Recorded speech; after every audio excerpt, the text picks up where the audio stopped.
my video on flexitarians, I talk about how the benefits of eating a plant-based diet are not all or nothing. Right? Simple advice to increase the consumption of plant-derived foods with a parallel reduction in the consumption of foods from animal sources was found to confer a survival advantage, a live longer advantage.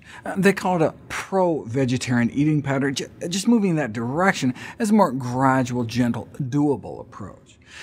If you're dealing with a serious disease, though, like diabetes, avoiding some problem foods completely may be easier than attempting to moderate their intake. It's like clinicians would never tell alcoholics to simply cut down on alcohol. Avoiding alcohol entirely is a more effective and ironically easier for a problem drinker. Paradoxically, asking patients to make a large change may be more effective than making a slow transition. Diet studies show that recommending more significant changes increases the changes that patients actually accomplish. It may help to replace the common advice, all things in moderation, with big changes beget big results. Success breeds success. After a few days or weeks of major dietary changes, patients are more likely to see improvements in weight, blood sugar levels, improvements that reinforce the dietary changes. Furthermore, they may enjoy other health benefits of plant-based eating that may give them further motivation. Those who choose to eat plant-based for their health say it's mostly for general wellness and disease prevention, or to improve their energy levels or immune function. They felt it gave them a sense of control over their health. Helps you feel better emotionally, improves your overall health, and makes you feel better. Most felt it was very important for maintaining their health and well-being.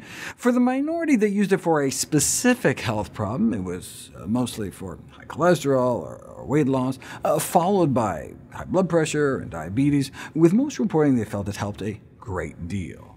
But others choose plant-based diets for other reasons, like animal welfare or global warming. It looks like they're more likely to be eating things like vegan donuts, right? Sugary and fatty foods, compared to those eating plant-based because of religious or health reasons.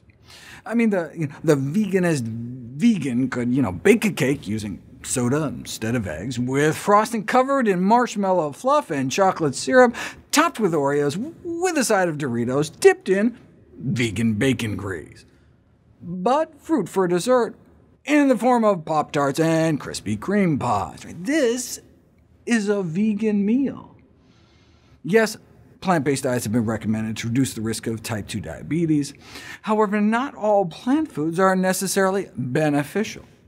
Like in that pro-vegetarian scoring system, you got points for eating potato chips and french fries just because they were technically plant-based.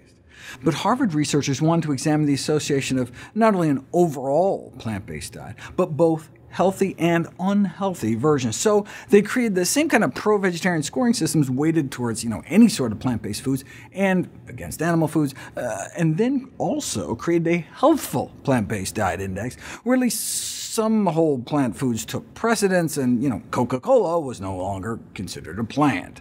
Then lastly, they created an unhealthful plant-based diet index by assigning positive scores to processed plant-based junk and negative scoring healthier foods and animal foods.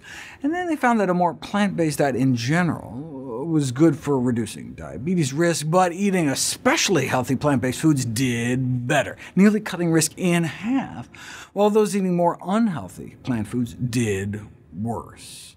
But is that because they were also eating more animal foods? People often eat burgers with their fries, so they separated out the effects of healthy plant foods, less healthy plant foods, and animal food. And healthy plant foods were protectively associated, animal foods were detrimentally associated, and less healthy plant foods were more neutral when it came to diabetes risk. Here's what the graph looks like. Higher diabetes risk with more and more animal foods, no protection whatsoever with junky plant foods, and lower diabetes risk associated with more and more healthy whole plant foods in the diet. So they conclude that yes, plant-based diets are associated with substantially lower risk of developing type 2 diabetes risk, but it may not be enough to just lower the intake of animal foods, but also less healthy plant foods as well.